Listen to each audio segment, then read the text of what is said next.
Good morning, Trump's family. Have a great Wednesday, everyone, and God bless you. Thank you for always watching and subscribing to the channel. Alright, let's get into the news. Nikki Haley announces she is running against Trump for president. The much anticipated CPI report for January has been released. The report showed that inflation rose month over month but has dropped slightly year over year. So basically, inflation has gone back up. But on an annual basis, it has come down a little bit. Now they were expecting it to come down. So this fly is in opposition to what was expected. But inflation has been cooling over the last 7 months. So I'm going to take this as a win. And I'm excited to see if we can continue to get this down and bring prices further back to what they were. Are you guys seeing prices come down where you live? Just last night I was grocery shopping and noticed the price of butter has doubled at the grocery store and gas is up 30 cents in the last couple of days. Now the derailed train that caught fire while carrying loads of toxic chemicals is finally starting to get the attention it deserves. Pete Buttigieg is saying this isn't a big deal and the government has things under control. 2,000 people have been ordered to evacuate as the cloud of toxic dust settles over the town. One resident 10 miles away is claiming that her chickens are dying after breathing in the toxic chemical-filled air.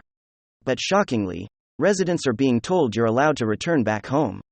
These chemicals, though carcinogenic, are low enough, and parts per million, that you can return home. Officials are leading residents to believe that the smell in the air is just smoke and not toxic chemicals.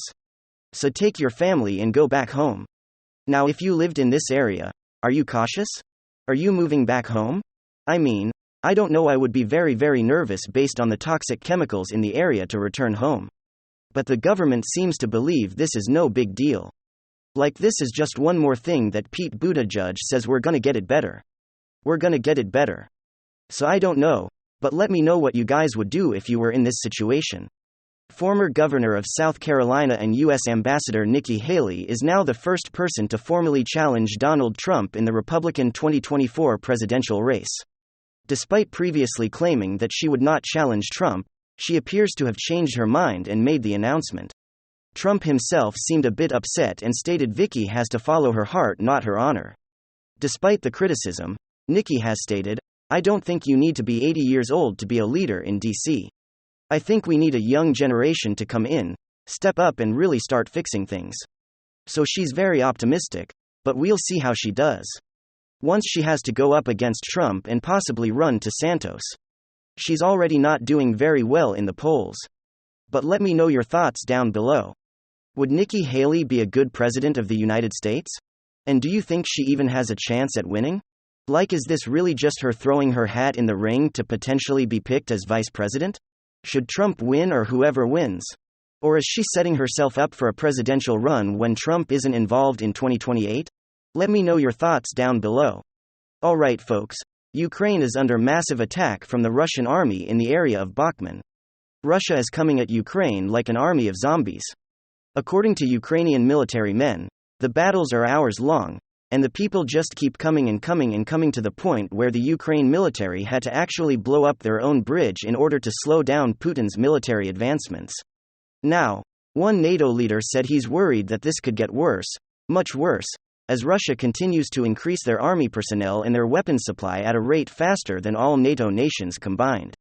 So Russia has really ramped up production 24 hours a day of making new weapons and munitions. Russia hasn't even fully tapped into their partners either. They could tap into North Korea for weapons, and for military men and women, they could also tap into Iran for more weapons and fighters. Imagine where this war could lead if Putin suddenly called on his allies to back him up with bodies, or with more military weapons and munitions. So this is something that NATO is really, really worried about. And again, Ukraine had to blow up one of their own bridges, just to stop this zombie army from advancing over and over and over again for hours on end. Now, a shroud of mystery still remains regarding the 3 unidentified aerial objects that were shot down by the military. The White House has stated thus far, "We haven't seen any indication or anything that points specifically to the idea that these 3 objects were part of the China spy balloon program, or that they were definitively involved in external intelligence collection efforts." So in layman terms, they're basically saying, "We don't think that these are part of the Chinese espionage program, but we also don't know what we just shot down." Now, the main issue with identifying the aircraft is retrieving the debris after it shot down. Many of these have been shot down over water. However, the government has just stated that they believe they are all benign and not a threat.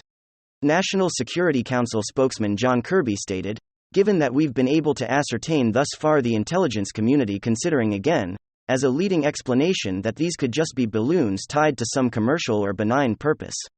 So they're basically going around shooting down all this stuff, but then they don't know what it is and they don't know what country it came from, or what it is that they're shooting down."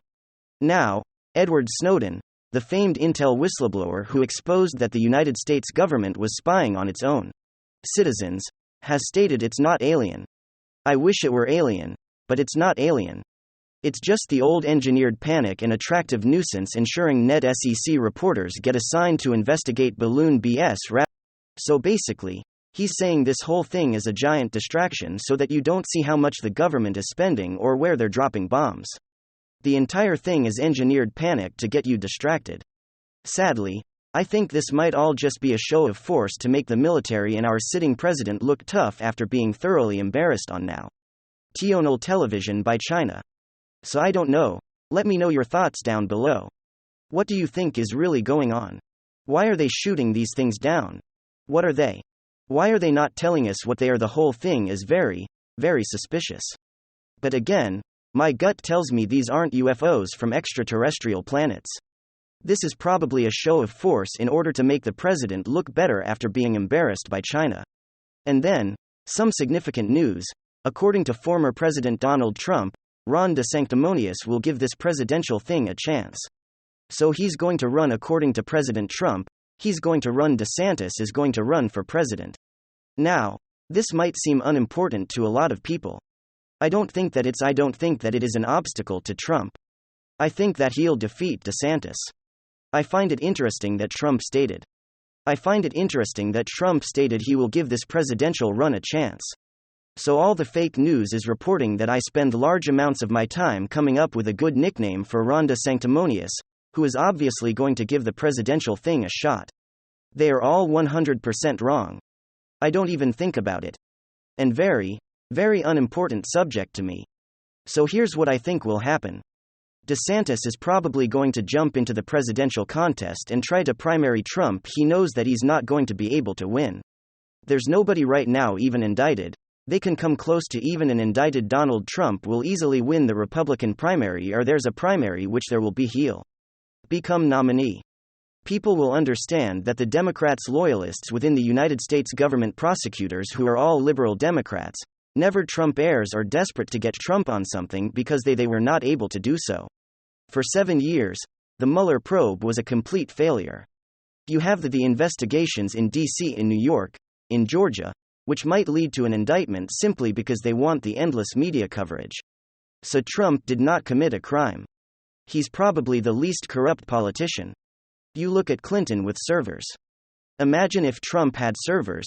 The Democrats get away with an endless amount of corruption because media is their security blanket. So they have this public relations monstrosity, that even with their pants down, caught with their pants down or with their hands in the cookie jar, they just get away with everything.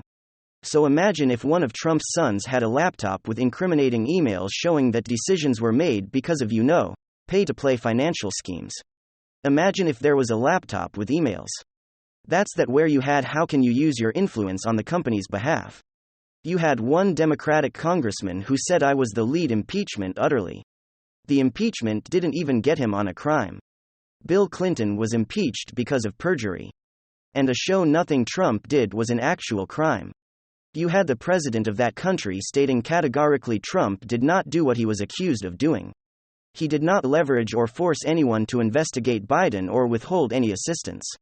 And you had Biden who stated in front of everyone, telling himself, they're not going to get $1 billion in loan guarantees.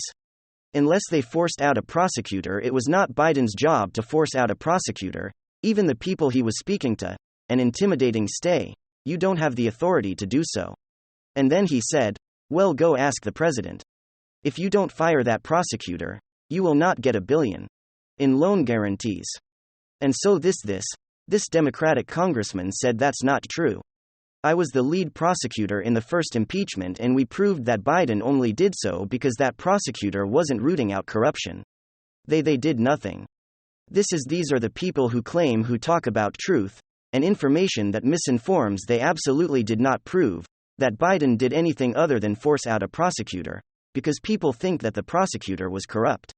The prosecutor never had a moment to testify in any American court of law. Neither did any other politician in that country. Biden and Hunter never testified. So how on earth could they have proven anything?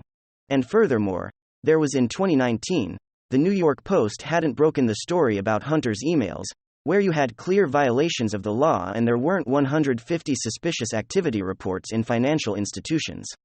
Anyway, the point is, we had record low poverty under Trump. In 2019, we had a great foreign policy. We did not have the invasion in Europe under Trump. We did not have spy balloons. Another lie that people, all they do is they present their opinion as fact. Then they obsess over information that misinforms. There's been a shred of evidence that Trump committed any crime other than a whole lot of people think he did. And so let's investigate him. Meanwhile, he doesn't have servers siphoning top secret intel outside the US government, nor does he have laptops with endless email with countless emails showing corruption. That's what I got for you guys. Hopefully you enjoyed it. If you did, make sure to leave a like and possibly subscribe to the channel. If you're up for it, I'm gonna get back to work. Thanks for watching.